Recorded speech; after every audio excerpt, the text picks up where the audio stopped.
to my video series for the first time, basically what I'm doing is a series of videos to help people overcome the obstacles that is currently staying in the way of them achieving their dreams. And I've been talking about how a lot of people use the excuse, I could never do that, really, when what is happening is there's a whole heap of obstacles that are stopping them from doing something. So rather than work through those obstacles and work out what those obstacles are, they just come up with a blanket clause, I could never do that. And we're breaking them down into different obstacles. We've covered cognitive dissonance, we've covered I don't have enough time, and now we're working through the one really big obstacle that people genuinely have, which is I don't know how to get clients online. They don't know how to get clients online to build their business, and it's obviously a genuine problem.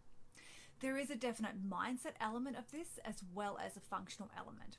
So yesterday we talked a bit more about the mindset dramas that come with that and how you have to stop letting the thoughts about that create emotional fluff and mind drama for you and put those thoughts aside, and those sorts of things like I'm not good enough, people will laugh at me, I can never work this out. When they're not true, they're just beliefs, they're thoughts that you're having about something that may be beliefs that you have, but they're not actually true. So we started to talk about the functional side of how to get clients online. And I said that there's really only two things that you need to be able to do to get clients online, and they are attract the right people to you and then close them into your business. So they're just the two things that are made up of many things, obviously, that you need to be able to do. So we started talking about the first thing, attracting the right clients to you. And I want to dive into that more today. So the first thing you need to do before you do anything else is work out or go through research, okay? You need to lay a solid foundation that you're going to build your business on, and that comes from research when you're first setting out. Now, I know a lot of people roll their eyes and research seems very, very boring, but if you don't get it right now, you're going to be chasing your tail and continuously recreating your business. And I know this from personal experience. If you could see the list of domains that I have and the number of websites that I've created because I hadn't done my research, then you will know the years that I've wasted to learn what I'm about to tell you now. Now, there are three main things that you need to research when you're first starting out. We call these the 3 C's of research, and we do them within our own business. We do them for our clients, and we teach it within our marketing mentorship. They are researching your client, which in this case would be yourself. They are researching your customer, and they are researching your competition. So these three things, when you get them right, are what is going to create a strong foundation for you to build your business off. So it's a bit like the difference of the sailor who sets out without having done any prep work. So he just hops in his boat and he sails off to sea, just hoping that he's going to get to where he wants to go. Versus the sailor that takes the time to do his research, who takes the time to work out where he wants to go, who gets his equipment, who gets his compass, who gets his GPS set up, works out how many days it's going to take him, how much food is he going to need, how much water, what supplies will he need before he sets out in his boat into sea. Now you can see that the first sailor probably not going to make it, probably going to die, certain death. The second sailor has a very good chance of being successful because they took the time to do the research. And that is what you need to do. So today I want to cover very quickly the first 2 C's, which are the client or yourself and the customer. Now you may be thinking, why do I need to research myself? I know myself. But until you take the time to unpack your head and lay it all out on paper, you may be surprised about what you find. So 3 main questions that you need to ask yourself are, who do I want to work with? Who don't I want to work with? And how am I going to help them? So the who do I want to work with? What sort of person do I want to work with? Is there a certain male or female? Is there a certain age group that you want to work with? Maybe there's a certain cultural group of people that you want to work with. And you want to, when we start working with clients and we ask them who do they want to work with, they invariably say everybody. I can help everybody. And perhaps your product or your program can help everybody. But the thing is, and I keep saying this, I know, is that if you don't nail down a group of people to work with, the language that you're going to use for your marketing is going to be very diluted and very weak, and you're not going to attract any attention.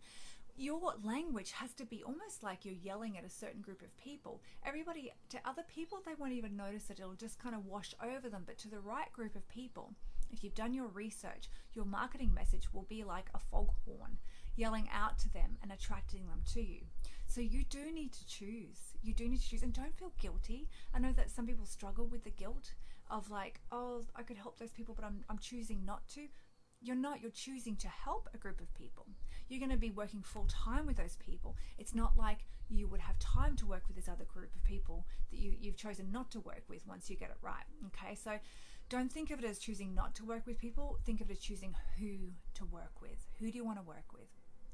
Then you want to work out who you don't want to work with. Okay, there might be a certain type of person or with a certain mindset that you don't want to work with. You may not want to work with men. You may not want to work with women. You may not want to work with young people. That's your choice. You get to choose. So for instance, we don't want to work with people who aren't coachable, who don't take responsibility for their actions, and who aren't willing to get out of their comfort zone to achieve their dreams. And we don't want to work with those people because we know we're wasting our time, and we're wasting their time too, and their money. If they're not willing to do those things, then they're not willing to work with us, and we just don't want to waste our time on those people. We want to spend our time with people who really seriously want to get there. So once you've worked out those two things, who you want to work with, who don't we want to work with, you're going to look at your product. Okay, what is your product? How are you going to help these people? Is it one-on-one coaching that you're selling? Is it group coaching? Is it a course? Is it done for you? Is it done with you? What exactly are you putting together? And if you're a bit more advanced into marketing, you'll know that you can have a value ladder where there are different tiers of pricing structure within that. But when you're first starting out online, just start with one thing and get that right first. Okay. So once you've got these things worked out, who you want to work with, that's your avatar. Okay, so that's who you're going to research in the second C of your customer. Okay, and once you know what you're going to be selling, then that's going to help you create your offer. And all of this combined is going to create your marketing message. So how does your offer differ from your marketing message? Well, your marketing message is what you're going to put in front of this group of people, your avatar, that is going to attract them to you.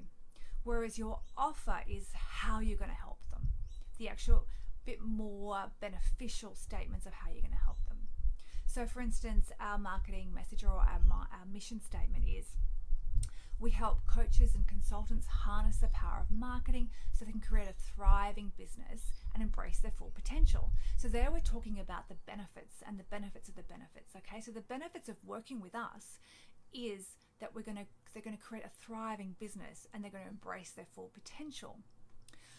What we do is we help them harness the power of marketing, and we do this through a 6-month marketing mentorship course where they get one-on-one and group coaching, and they get courses. So that's more the elements of how we're going to get them from A to B.